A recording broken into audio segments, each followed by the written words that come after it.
Have you gone live yet? I've gone live, yeah. No, it's not showing up on your page that you're there. Here we are. It's showing up. I can see it. Oh yeah, there I am. There I am. So if I press, I'll press share. Share it now. That's been shared to my timeline. So that should be live on my timeline. Let's go back and have a quick look. Yeah, it's there. It's there on my timeline. Excellent. I'm just writing the subject title, and then we can get started. Hey guys, I am a guest of Zoe today. Forgive the corona hair. Enjoy. There we go. Okay. Oh, just one thing, Matt. Sorry, I tested this out before.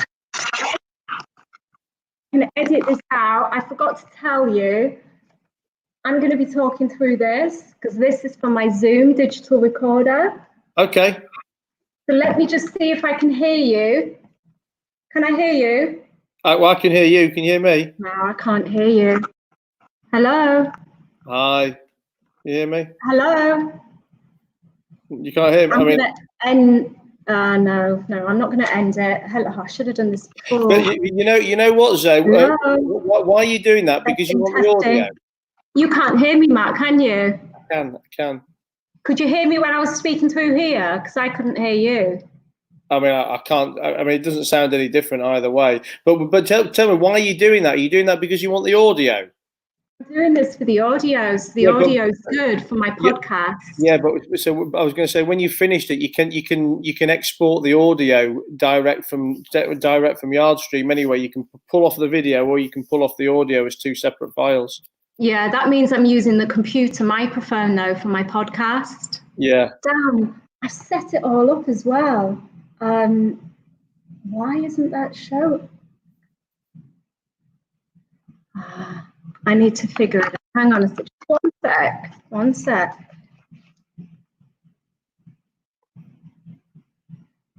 Hello? Hi. I mean, I can hear you.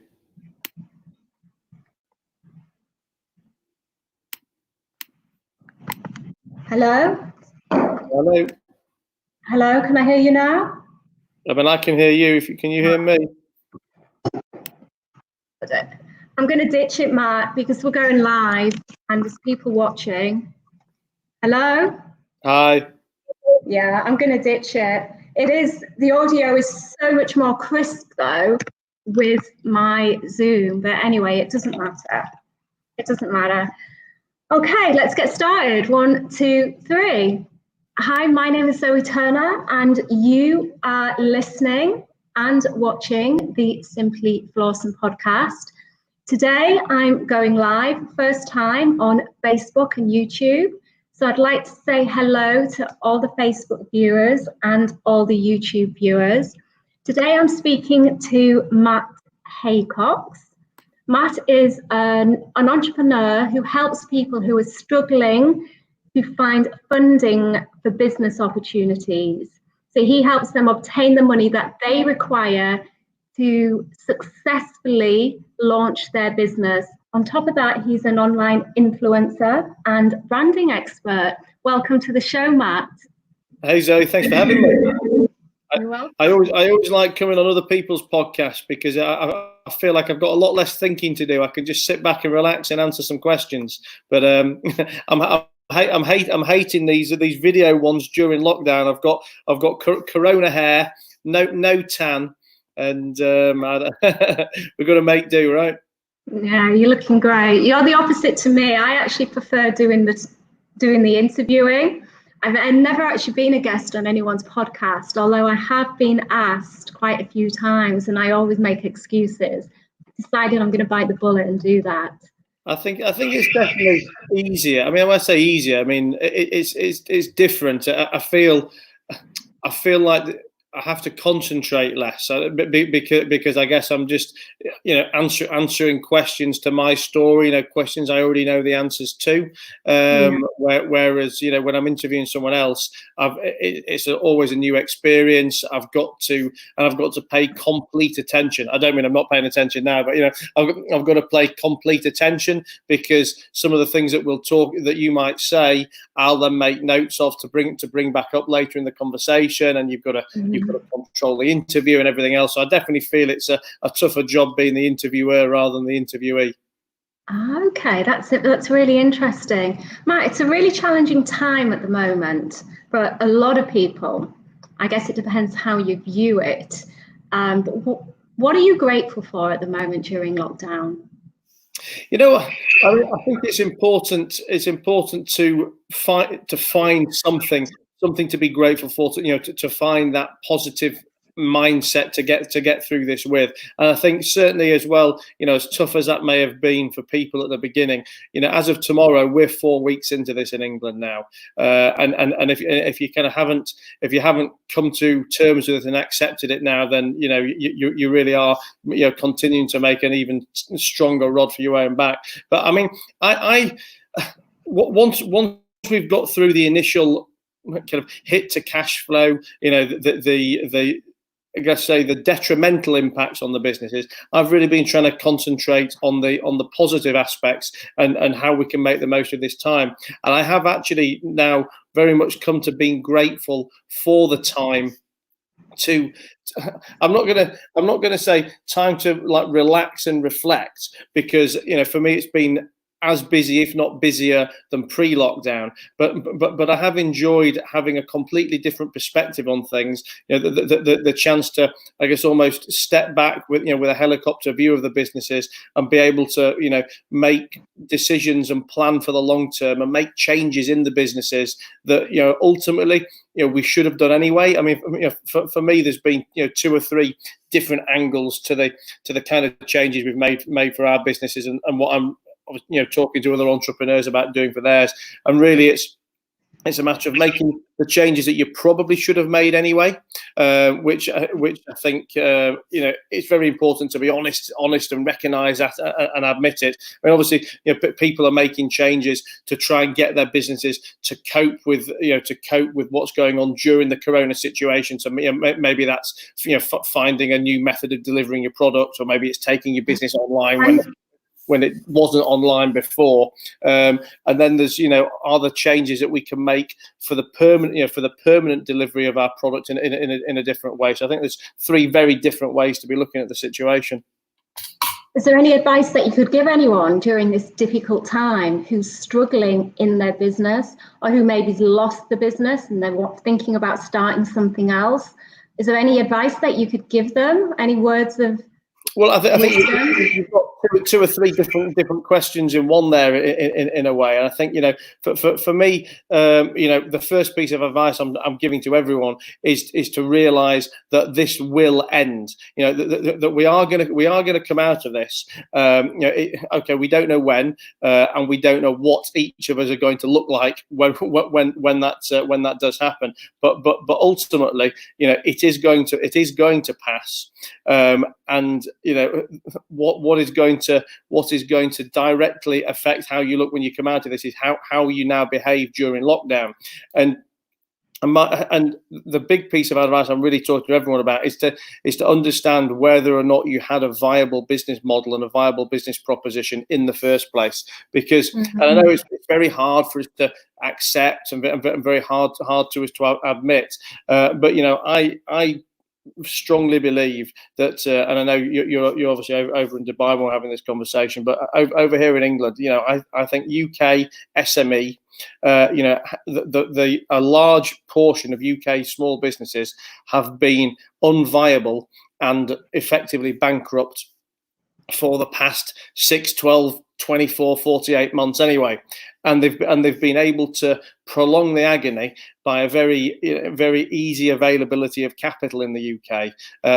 We've had lots of alternative lenders who are happy to lend. We've had banks and other large institutions who've not wanted to either force people to go under or to allow them to go under, but fundamentally, the business models don't work, and what the first few days of the corona lockdown, the first couple of weeks have proven really is not that this worldwide pandemic has had these terrible consequences on your business that no one planned for. It was the fact that your business was not viable in the first place, and all it's proven is that without external support from somebody, you haven't got a week's run money or two weeks run money. I think it's very important that that people actually look at their business now and understand whether or not they had a business coming into this, or what material changes they either need to make to their existing business model, or whether it's time to look at a whole new business in general to come out of this. And obviously, over here in England, we've got the Corona Business Interruption Scheme, the loan scheme, the Corona Employee Retention Scheme.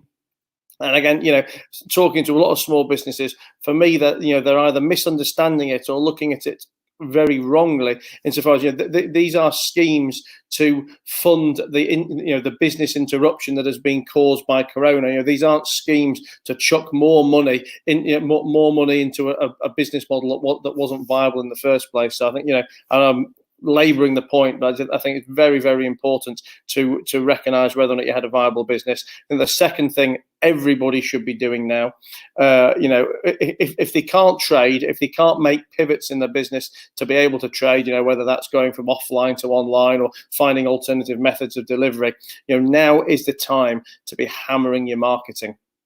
To be building your personal brand, to be building the brand of your business. Whether it's doing a podcast like this, whether it's bringing on a new social media channel that you didn't have before, whether it's hammering the social media channels that you've got. But and I'm saying this to my audience every single day, that never have we, nor will we, I don't believe, ever again, or hopefully not, have a period of time where every eyeball in the world is sat at home, desperate for somebody to listen to, desperate for somebody to follow, and that needs to be you, because if it isn't you now, and if the people who are saying, well, when this is over, I've got this plan and I've got that plan. Why do we need to wait for this to be over? Because when this is over, yes, okay, I think some people are going to have made some big mindset adjustments, made some big business adjustments. But again, the vast majority of us, as always do,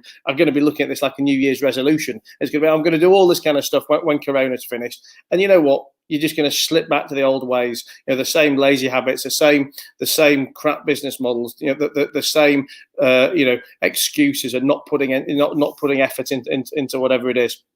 So if you don't do it now, not only will you never do it, you're missing the greatest marketing opportunity of all time.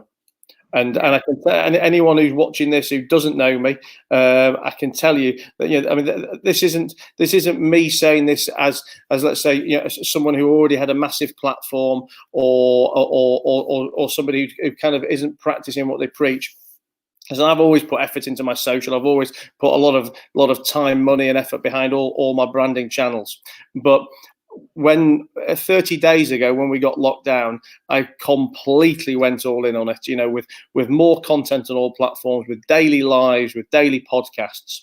And I can't tell you in exact percentage terms, so I'm not going to make a number up, but in the 30 days that this has gone on, the reach of my audience, the growth of my channels, the engagement from let's say prospects and potential customers is up 20, 30, 40 wow.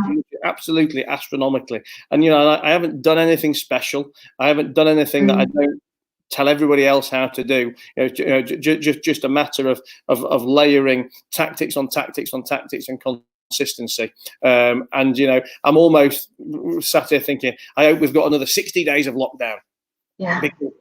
Because I know the impact I can make on my brand that is going to last me forever. Okay, yes, look, I'd like to come out of this because I want to get some of my businesses back open again that are unable to trade during lockdown, bars, pubs, hotels, etc.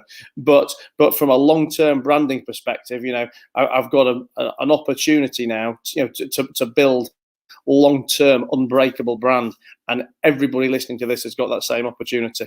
Yeah, that is so true. And I know when this all started, I had the same kind of thinking as you, right? I'm going to bang out loads of podcasts. I'm going to use this opportunity. And then I got caught up with my website and my branding, and it's taken up so much of my time. Because you know yourself, being a content producer, and it takes up a hell of a lot of time having to interview people, do your research, blah, blah, blah. But yeah, I mean, that bit of advice is just complete gold from start to finish. What you were saying about kind of business owners, that the business is not even viable at the moment. So if there's anybody watching this who is a business owner, who's maybe been keeping the business alive on a life support machine, maybe it's going to, make them stop and think twice. It was just a really interesting perspective to look at it from what you were saying there. Really interesting. I think a couple of things on the bits you've just said there as well. I mean, one just on the monetary side of business. When we talk about businesses being on life support machine, I think it's really important for you to ask yourselves. Can't hear you, Matt. Can you hear me now? Can you hear me? Yeah. I can't hear you. I've not done anything any different. Hello? Hi. Can you hear me? Can't hear you. That's strange.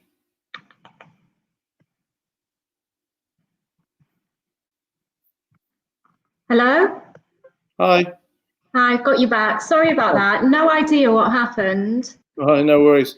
I forgot what I was saying now. What was I saying? Yeah, no, I think the first thing, I think on the monetary side of things, when we talk about whether or not businesses are viable, I think you also really need to ask yourself what you're doing it for, and I don't say this in an arrogant way, talking about money, but I mean, ultimately that if you're going into business, for me, there's two reasons you're doing it. You're doing it because you want to make X amount of money, and and you're doing it because you love that particular path that you've chosen. Now, if you don't even particularly enjoy what you're doing, which I think accounts for a large portion of business owners out there, and you are slogging your guts off, 6-7 days a week, 10, 12, 14-hour days to just about be able to scrape the payroll through at the end of the month and make be a business that's breaking even, that's making 10 grand, 15 grand, and you've lived your life like this for the last 2, 3, 4, 5, 10 years, and and we all know people like that. Even if we don't want to admit it's us, we all know people like that. I think now is a big time as well to reflect on why, and if that is the right thing to be doing going forward, because if you're doing all that, if you're going to all that level of risk and grief and stress, to make that level of money, and you don't enjoy what you're doing, you can go and make that same money, pulling pints behind the bar, or find something else. Find something else that is either a more viable path or a path that you enjoy. So I think that's important point number one. And then going back to the other thing you mentioned, you were talking about finding the time to create content and creating content, things like these podcasts, etc. It takes time and it takes commitment. And I mean, listen, 100%. There's no two ways about it. To produce content takes time, and you just got to decide what channels you want to be committed to. And again, if you don't think it's a channel that's going to work for you, if you don't see growth and viability in it, then fine, don't do it. But if you do, first of all, there are no shortcuts. And again, a lot of my audience, I always find it quite humorous actually, because I do a live every night. I normally do it for about an hour. That's on top of the usual content I put out in terms of videos and captions and everything else. But I've got people saying, well, I need a quicker way to do this, or I don't have the time to do the other. I'm saying, listen, you guys are saying this to me on a live that I'm doing for an hour every night. I can't make it happen any quicker. If I'm committed to this channel of creating an audience, of creating content, if I'm doing an hour's live, then I need to put an hour into it. I can't do an hour's live in 10 minutes. And again, that's before I've done a video for the day, before I've done pictures and anything else for the day. So I think first of all, there are no shortcuts, but with daily consistency, the results will pay off. I mean, again, anyone who's watching this who doesn't know me, just go and look at my Instagram. Go on my Instagram and look back at my posts over the last 30 to 45 days, and you're going to see every single day a little uplift. Yeah. And then the last 7 to 10 days, you're going to see massive uplift. I mean, the engagement. My posts now. Today's alone, it's been up there 3-4 hours, and we're on something like 60 or 70 comments. If I go back a year 18 months ago, I wouldn't get 60 combined comments in the whole month. But you've just got to be prepared to go through the pain. It's like a diet. You don't feel like you've lost any weight, on day one, or on week one, or on month one. But one day you wake up after 3 months of eating well every day and of going to the gym every day, and you've got muscles and you can see some abs. I must say, I can't see any abs, and I don't have any muscles because I don't put any time or effort into that. But then the other thing as well is, that there are many ways to be, let's say, clever with your content delivery. And whilst there's no shortcuts to actually putting the effort in, there are ways to be more efficient. So, like, if we take this podcast that Zoe's doing now, it's done as a live. So that's one piece of content. It's live on Facebook and it's live on YouTube. So actually, that's 2 pieces of content. She can then record, effectively dump it off as a full video, which can be used wherever. Again, used on Facebook, LinkedIn, Instagram, whatever. So that's like a 3rd piece of content. She can then cut it up into mini bits. She can strip the audio off it to take away from the video, and then that's an audio podcast which can go out across iTunes, Spotify, wherever.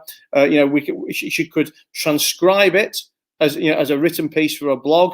She could take the best quotes out of it for to put on a picture, and all of a sudden, what was one piece of content has actually turned into 10 or 15 or 20 or 30. So if you're clever about it, it's not as hard as you think, but there are no 2 ways about it. You've got to put the effort in. But I believe very strong. Well, it's not about believing. I see it day in, day out. The results are there and it works. Well, I'm inspired already through speaking to you, because certainly from one content producer speaking to another content producer, the fact that you're going all in during this time, and we have got such a window of opportunity, and if we're not taking advantage of that, then we're a bit daft, really. Matt, you've dropped loads of knowledge bombs throughout the short discussion we've already had. For those that don't know who you are and are not, I've done my research. I would normally ask for a bio, but I knew there was plenty of stuff online about you. I've done my research online, and I'm quite tuned up to kind of your background in terms of business. You're very qualified to give the advice that you've been given. For those that don't know who you are, you don't have to go into massive detail, but can you just give us a brief background about your experience in business? Sure. Well, I've been in business. I've been in, let's say, proper business for probably 20 years now. I'm 39. I think I worked in my first business when I was 18. So 21 years of proper business, and probably 4 or 5 years of being a school tuck shop entrepreneur. But before that, and I always describe myself as an investor and an entrepreneur who has done a lot of things very well and made a catastrophic amount of mistakes. But I've kind of made my mistakes so that you guys don't have to. And I get, when I talk to people, any of my advice, really, the only things I'll give advice on are the things that I've actually done. I'm not in, people always ask me about Bitcoin or Forex trading or this, that, and the other. I will never pretend to entertain a conversation where I haven't got, very strong first-hand experience of something. But I mean, my background started in leisure. I'd always wanted to be in bars and clubs and pubs. For no other reason than every 18 or 19-year-old guy wants to own a bar and meet a load of girls and drink a load of beer. I built that business up very successfully during the early 2000s in a time where availability of capital, very much like it has been over the last 2 or 3 years, was easy to access. I used to have a lot of access to a lot of lenders, and that's where I guess I learned the other side of the table. I was effectively a professional borrower before I became a professional lender, and I built all those businesses up in leisure, in retail, and in events, in finance, up until about 2008. And then when the credit crunch kicked in June, July 2008, I was completely over leveraged. Had no wool on my back, and a lot of faults in a lot of our business models. I guess it's very much like the old expression of when the tide goes out, you can see who's naked, and that was me, as it was many other businesses back then. And I went spectacularly bankrupt in September 2008.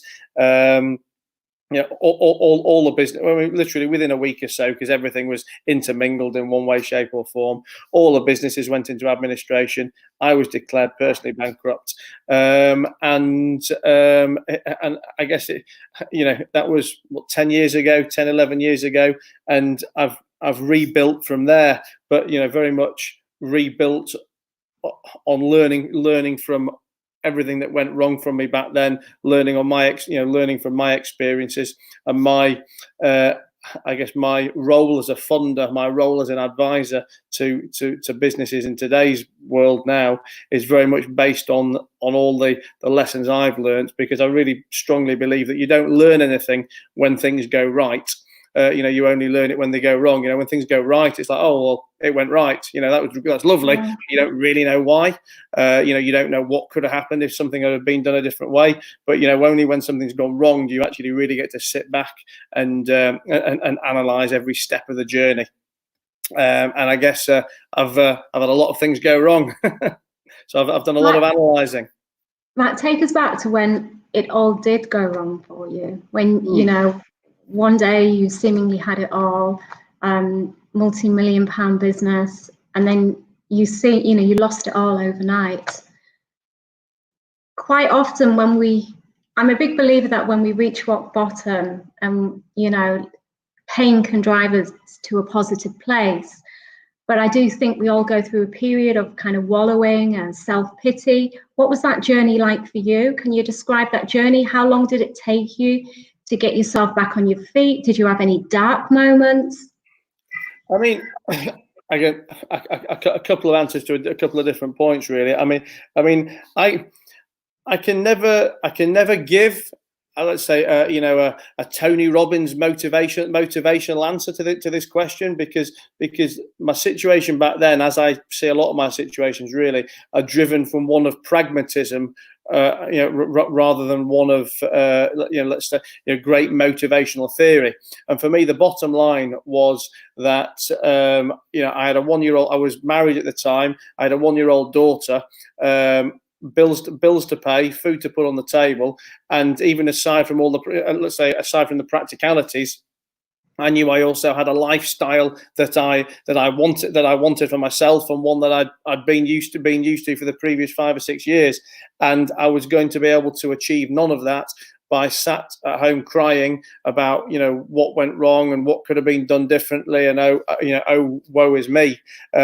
So really, I guess my second incarnation was driven by practicality and necessity, and the fact that no one was going to pay me to sit on the couch. I just really had to get up and do it. I mean, what was it? Were there dark moments? I mean, I'd say there was, let's say, dark moments of, let's say, wondering, would I make it again? Because a lot of the advisors, or a lot of the stereotypical advice at the time was, when you're bankrupt, when you've had such a spectacular fall from grace like that, you never recover from it. And I guess those words rang in my head now and again, but I've never really been one to listen to anybody else. Certainly people not qualified to talk about it, or people who haven't achieved what it was that I was looking to achieve. So I very much really just got back on the saddle and got on with it. And really, that is my advice to anyone else. I can't really give anything more in depth or complicated, or surrounded in motivational mumbo jumbo really than that. And I know a lot of people may look at me and say, well, it's easy for you to say because you're not in my position, but I was. And I think in a way, if anything, I may have been in a worse position than a lot of people, because I think a lot of people who fail before they've really succeeded lots. And if you want to bring ego into it, it would have been very, very easy for me from an ego perspective to be completely shattered, by the fact that I've obviously built up a big business, talked a big game, been a larger than life character, and then had the very public humiliation, if you want to use that word, of the bankruptcy of the personal problems that came with it. But I just think it's very important to ignore everybody, as I talk about every day, whether that's with trolls online or people giving you advice about something they've got no qualification whatsoever to talk about. Don't let the views of other people get in your way, and get back on the saddle and go and achieve. I think when people make a lot of money, especially when they haven't maybe come from money, they do go through a wanker stage. Did you ever go through? I'm sorry to the Middle East audience for my language. I don't like swearing much at all, if I'm being honest. Many people will probably say I'm still in it. However, did you go through that stage when you were earning your million? I guess you'll probably have to ask other people rather than me. I mean, I always liked, I like to think I behave properly,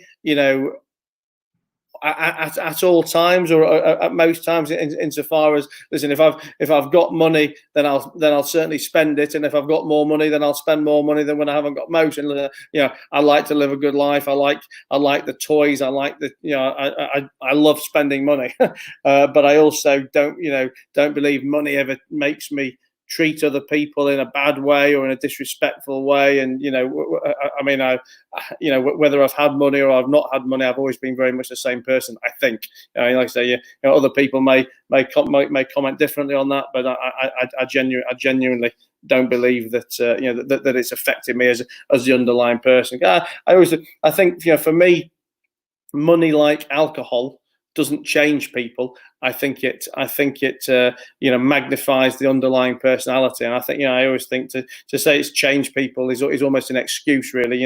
When people go, oh, I'm sorry about my behaviour last night, I did it because I was drunk. I think you did it because that is who you are. Just being drunk probably gave you the confidence to be a bigger twat than you normally are. I think money probably does the same thing. Yeah, that's interesting. Matt, let's talk about the foundation. Yes. The Matt Haycox Foundation. Because the older I get, the more I realise that life is more about what you can give as opposed to take. I've got a football team in India, which I set up about 3 years ago now. It's probably one of my proudest achievements. Doing my research, I came across the Matt Haycox Foundation. Can you tell us about that? Well, it's something that came about completely by accident, really. I mean, I think we're probably going back nearly 4 years. Yeah, I was up at a football game up in Hartlepool. I was there for business reasons. Half time, I ended up meeting a young boy and his family in the director's kind of enclosure. He was in a wheelchair. His family's all wearing T-shirts, saying "Help Alfie Walk." So I obviously assumed there was some fundraising exercise going on for Alfie. Got involved in a conversation with them, with the intention of helping. Was there helping? I was planning on making a quick donation there and then over lunch, and getting on with my day. Never did I think it would lead to what it did, which effectively at the time I got involved on helping them with a pound for pound fundraising campaign to match anything they raised over the next 6 weeks. That took us to Christmas Day. They raised 16 grand, which was more than they raised in the previous 12 months or so. So I contributed the same on a match for match basis, and just being involved in the process, really, seeing that that tangible and visible difference you can make to someone's life who really needed it. And again, not just the monetary side of things, but let's say the emotional support and the almost like the commercial support, because a lot of these people in these situations, it's not just that they need to raise money, they don't know how to act, not how to act, but how, when they've got the money, how do they deal with the doctors, how do they deal with the other charities, and a lot of the time, all these, let's say, fundraising organizations are all running their own agenda in some way, shape or form, and I just thought it's something that I've got such joy or personal happiness benefit, if you like, from being involved with, and and I thought I've got plenty of wealthy mates that I'll always be able to tap up. Why not make a more formal organisation out of this? So a few of us talked this through. The charity was formed probably 3 years ago now. It was really formed with the very simple remit of raising money in fun ways. And deploying it to cases that we could get emotionally attached to, and there's it's always hard when you talk about charity, because everybody has their own things that they support, and it's not for me to say what's right and what's wrong. If I'm not into animals, so I can't get emotionally attached to a dog charity. Whereas somebody who spends a load of time in Africa can really get emotionally attached to digging wells and water projects and stuff. But for me, I wanted to see kid related stuff that was close to home and local, and stuff where I could really see it and see the journey, see the end result. And I guess if I've got one goal from this, it's that if in 10 years down the line, 15 years down the line, I can look back, not look back, but let's say look and say, look, these are the 10 people or the 30 people or whatever the number is that we've supported and change their lives, and we all still maintain contact and maintain a relationship, then that's all I can really ask for. It's not it's not about doing it on a massive scale. It's just about really enjoying every step of the process. And our strapline is we don't make our difference, we make the difference. And by that, what I mean is we're not one to put £1,000 into £1 million problem. We want to kind of take ownership of that problem and become a family. Yeah. Thank you. Moving on, Matt, there's a saying, your net worth is your network.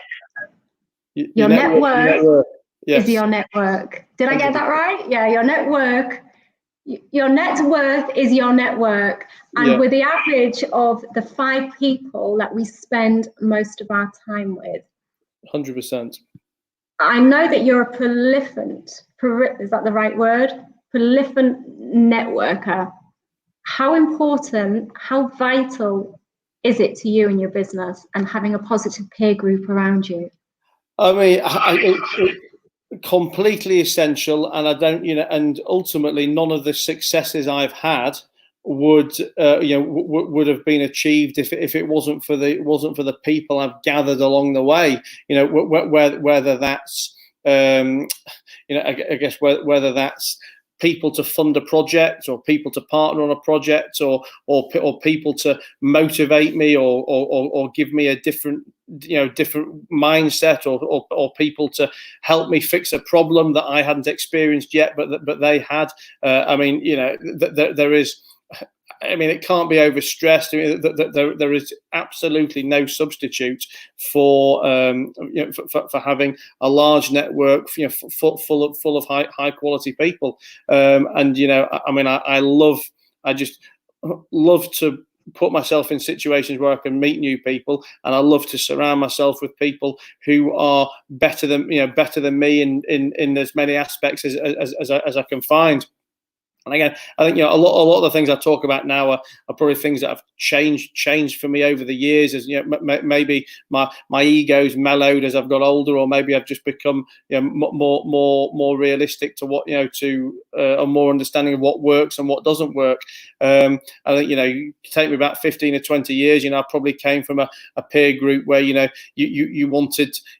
always wanted to be the big dog, and it was you'd always employ people that you could control. And you'd want to be in groups of people where everybody looked up to you.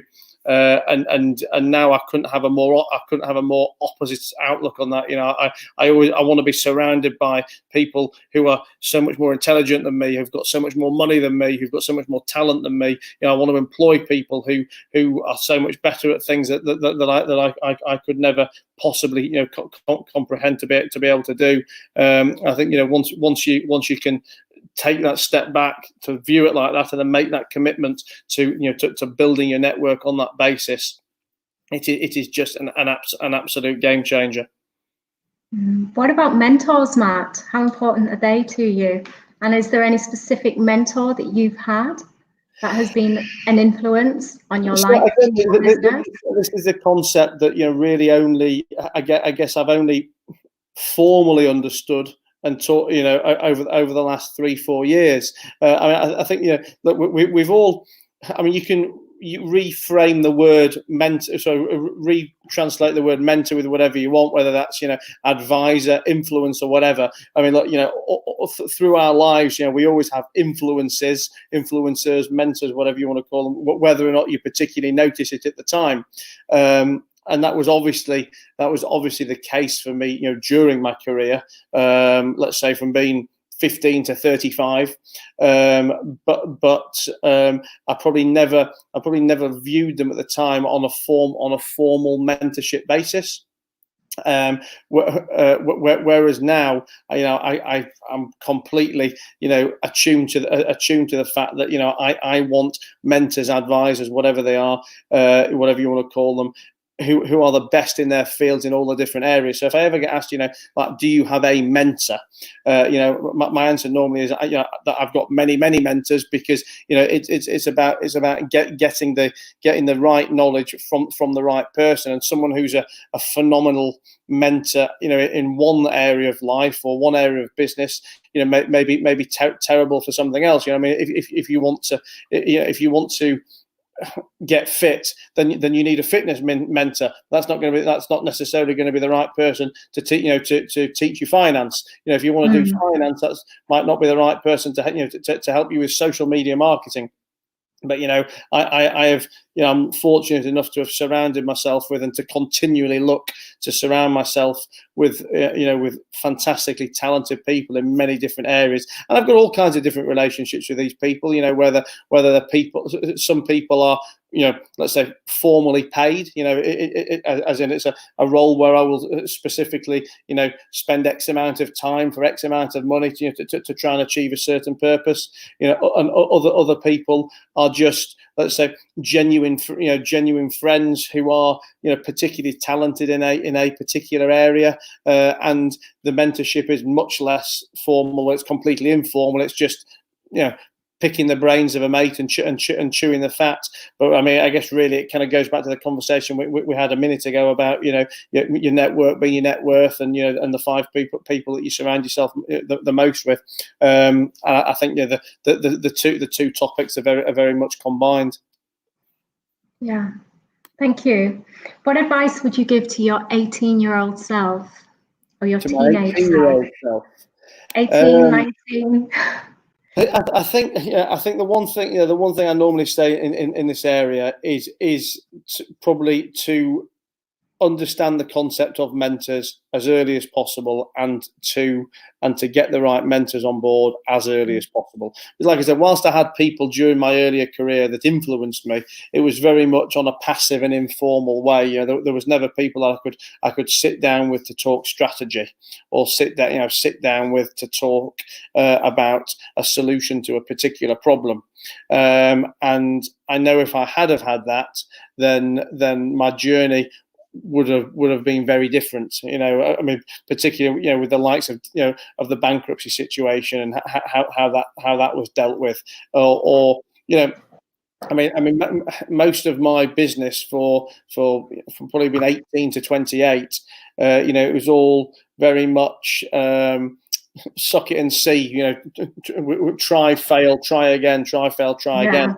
Which there's nothing wrong. I guess there's nothing wrong with in and of itself, but ultimately, we only learn by failing. We only learn by making mistakes. But it doesn't have to be you that makes those mistakes. If you've got the right mentors, you can learn from someone else's mistakes and save yourself a lot of time and a lot of money along the way.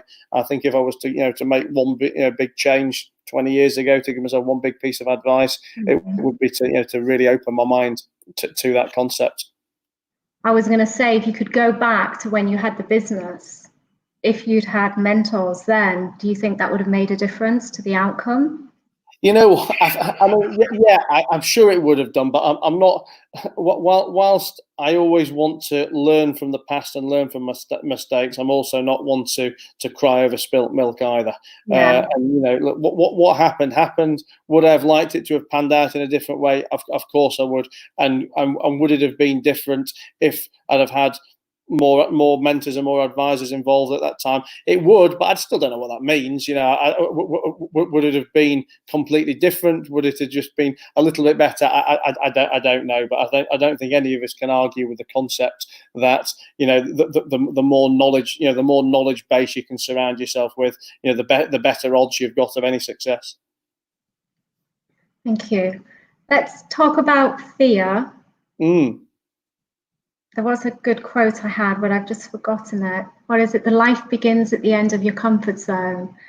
But one specific question that I would like to ask you is there anything that you fear in life?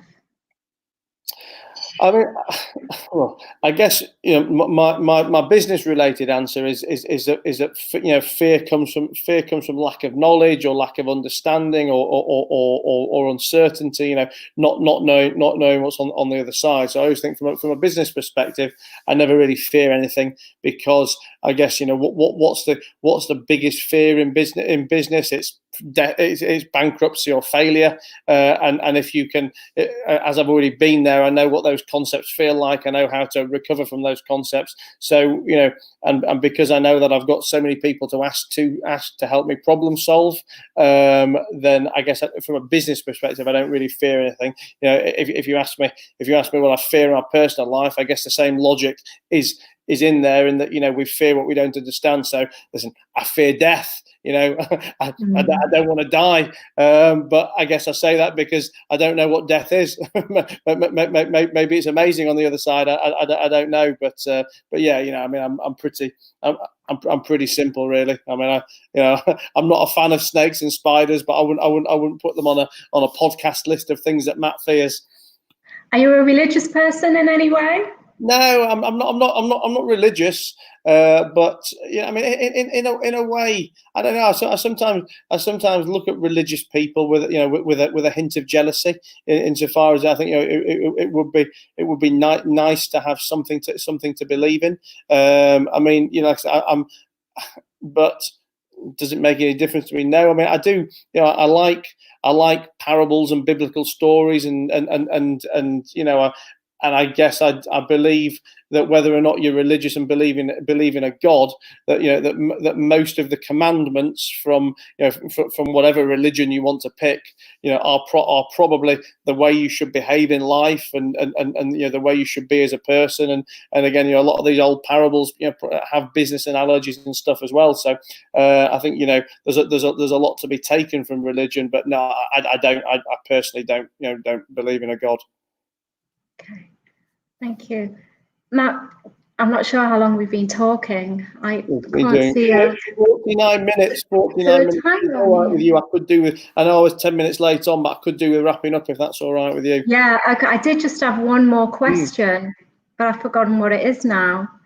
TV show.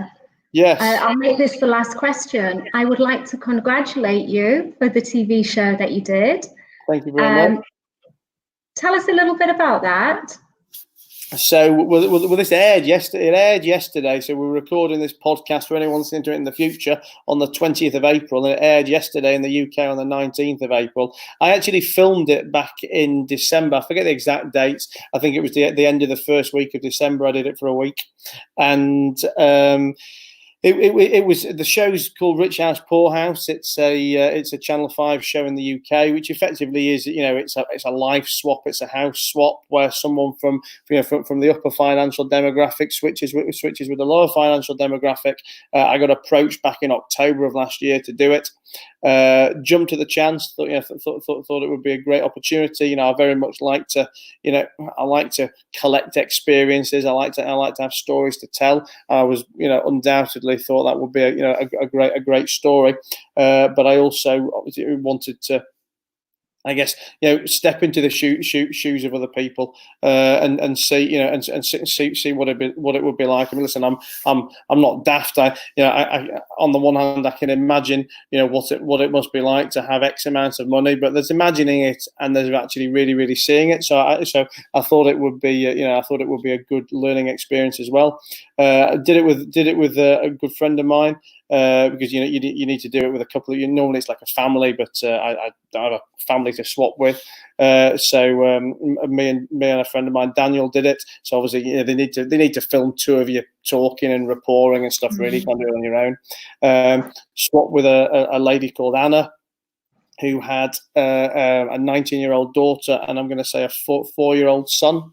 They came to my house, I came to their house. We swapped each other's budgets, we swapped each other's hobbies and daily, weekly to-do list.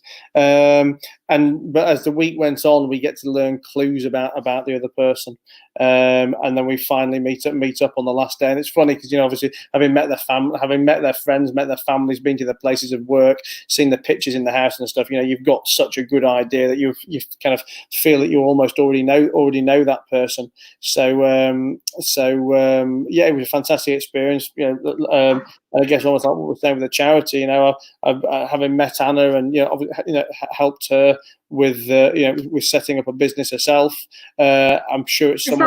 Is that the dog walking? Yes, dog walking business. So Anna works in a photography shop at the moment, but animals and dog walking, etc., was a dream. So we helped set her up in business. I mean, helped set her up. It's running a couple of months behind because of Corona-related issues, but by the time we're out of it, she should be fully up and running as a dog walker, dog groomer, again, she's someone I'm sure I'll have in my life, for a long time going forward, and great experience and great people.